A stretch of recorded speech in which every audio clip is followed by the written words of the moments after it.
देना। हेलो मेरे प्यारे विद्यार्थियों, आप सभी को जेसीईआरटी क्लासेस में स्वागत है। आज हम भाग 9 की ओर चलते हैं। भाग 9 में हम लोग आज कुछ क्वेश्चन को डील करने जाएंगे। हम लोग पिछले क्लास में 2 क्वेश्चन को इसमें पढ़ चुके थे।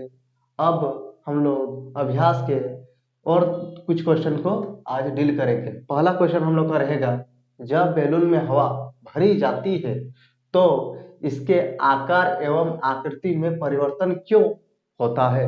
मतलब क्या हुआ कि बैलून में हम लोग जब हवा भरते हैं तो देखते हैं क्या कि वो तो पहले छोटा सा रहेगा, लेकिन क्या होता है वो फूल के बड़ा हो जाता है ना। आखिर ऐसा क्यों होता है? तो देखिए, हम लोग पढ़े थे हवा भी दबाव डालती है ना। तो क्या होगा कि हवा को जब किसी बैलून में भरा जाता है तो क्या होगा कि उस पर दबाव और बल लगता है। बल लगता है उसके चारों दीवारों पर, आंतरिक जो भाग है उसका, उसके चारों दीवारों पर, मतलब सभी पृष्ठों पर उस पर बल लगता है। उस बल के कारण क्या होता है कि वो धीरे धीरे धीरे धीरे फैलना स्टार्ट कर देता है।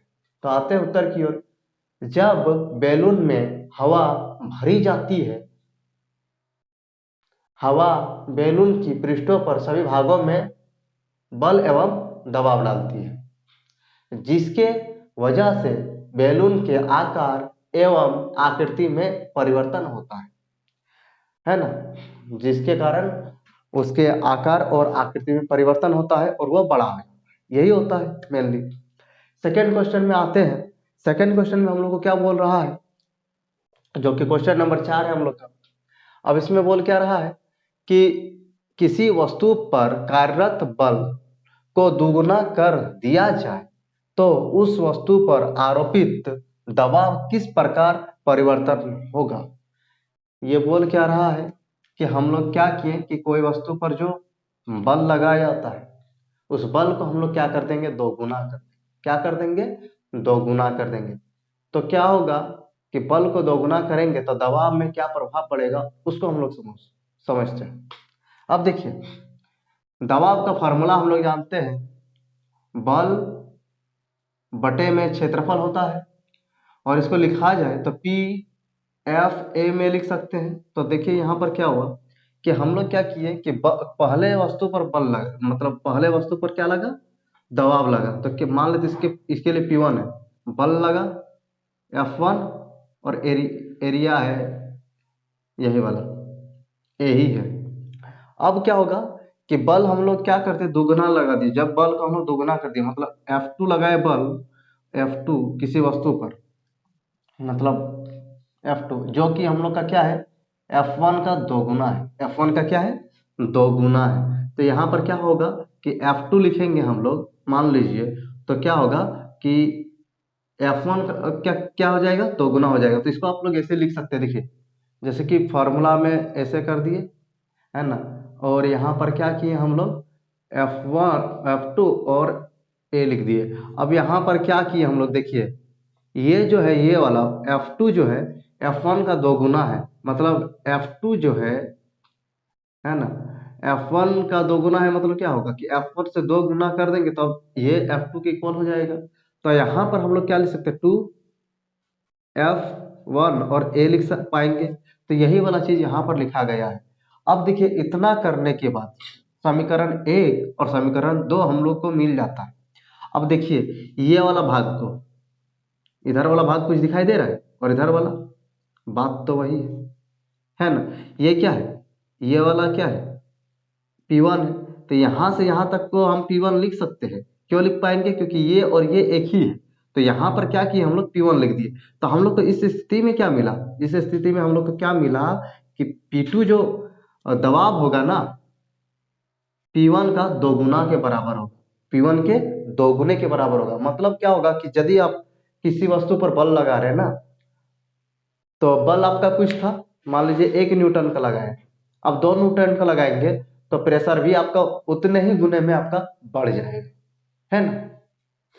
ठीक। अब देखिए, तो यहां पर लिख दिया है, बल को दुगुना करने पर दबाव भी दुगुना हो जाती है।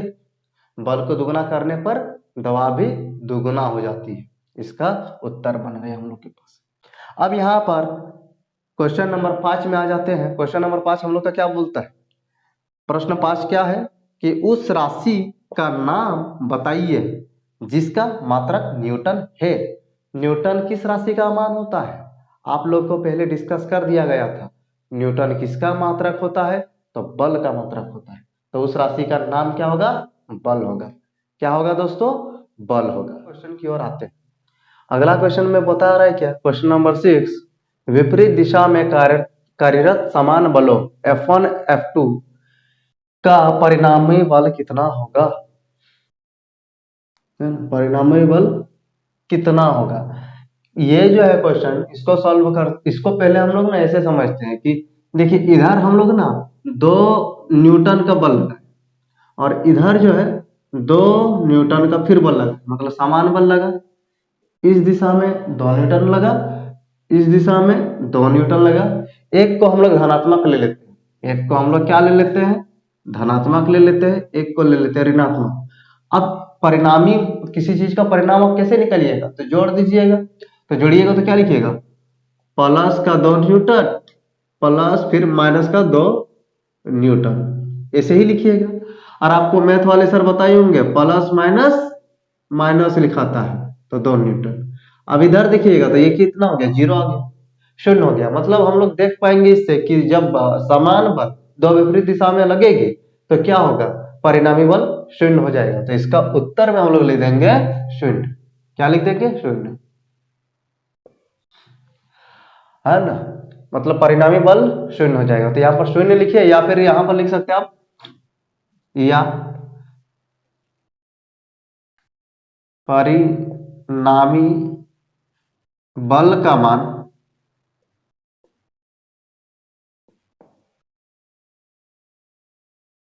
शून्य होगा। अब इसके बाद आशा करता हूं कि आप लोग को समझ में आ रहा होगा। यदि आप लोग को समझ में नहीं आ रहा है तो कमेंट कीजिएगा कि सर यहाँ समझ में नहीं आता है, आप अच्छा से बताइए। अब देखिए, तब क्या करेंगे, उसी वीडियो को हम दोबारा और एक बार जहां जहां डाउट रहेगा वो सब चीज को हम लोग एक सेपरेट वीडियो में बता देंगे। अब देखिए, अगला क्वेश्चन क्या है? क्वेश्चन नंबर 7 बोल क्या रहा है? जब किसी वस्तु को ऊंचाई से गिराया जाता है, मतलब ऊपर से नीचे जब गिराया जाता है, तो उसकी चाल उसकी चाल लगातार क्या होता है? बढ़ती है। ठीक है, बढ़ेगा। ऊपर से नीचे गिराएंगे तो चाल लगातार बढ़े होगा, क्योंकि यहाँ पर जब इसको रखे हैं तो यहाँ पर क्या है? इसका चाल रुका हुआ है तो 0 है, शून्य। जैसे छोड़ेंगे तो धीरे धीरे बढ़ते जाता है, होता तो है ठीक, लेकिन एक समान रूप से ये बढ़ते जाता है। अब उसके बाद क्या होगा? चाल में परिवर्तन करने वाले बल का नाम बताओ। हाँ, तो चाल में परिवर्तन करने वाले बल मतलब क्या? कि इसे कौन खींच रहा है? गुरुत्व खींच रहा है, पृथ्वी खींच रहा है। इसलिए इस बल का नाम क्या हो जाएगा? गुरुत्व बल। क्या होगा? गुरुत्व बल।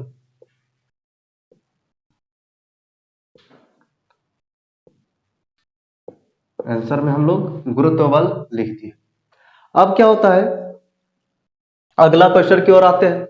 अगला क्वेश्चन में बोल क्या रहा है हम लोग का? अगला प्रश्न जो है हम लोग का, ये बोल क्या रहा है कि जब कंघी को सूखे बाल से रगड़ते हैं तो कागज के छोटे छोटे टुकड़ों को आकर्षित करती है। ठीक है, हम लोग बाल से अपने क्या करेंगे? कंघी को रगड़ेंगे पूरा अच्छा से, और उसके बाद क्या देखते हैं कि ये जो है ना छोटे छोटे जो कागज के टुकड़े हैं उसको क्या करेगा? आकर्षित करेगा। ऐसा तो होता है। ठीक है, अब ये पूछ क्या रहे आगे देख लेते हैं। इस प्रक्रिया में कौन सा बल कार्यरत है? तो इस बल को आखिर कौन कर रहा है? मतलब ये जो बल लगा रहा है वो कौन सा, मतलब इस प्रक्रिया में कौन सा बल लग रहा है ना? तो यहां पर जो लगेगा उसको बोलते हैं स्थिर वैद्युत बल। क्या बोलते हैं? स्थिर वैद्युत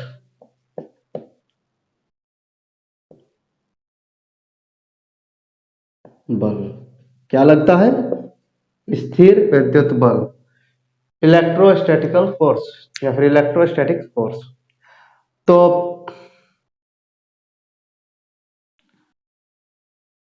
आशा करता हूं कि आप लोग को समझ में आता होगा। नहीं समझ में आता होगा तो कमेंट कीजिएगा। तो बच्चों, इसके बाद हम लोग अगली कक्षा में मिलेंगे। तब तक के लिए आप इस चैनल से जुड़े हुए रहिएगा, वीडियो देखिएगा सारा वीडियो, और चैनल को लाइक शेयर और सब्सक्राइब कीजिएगा। शुक्रिया।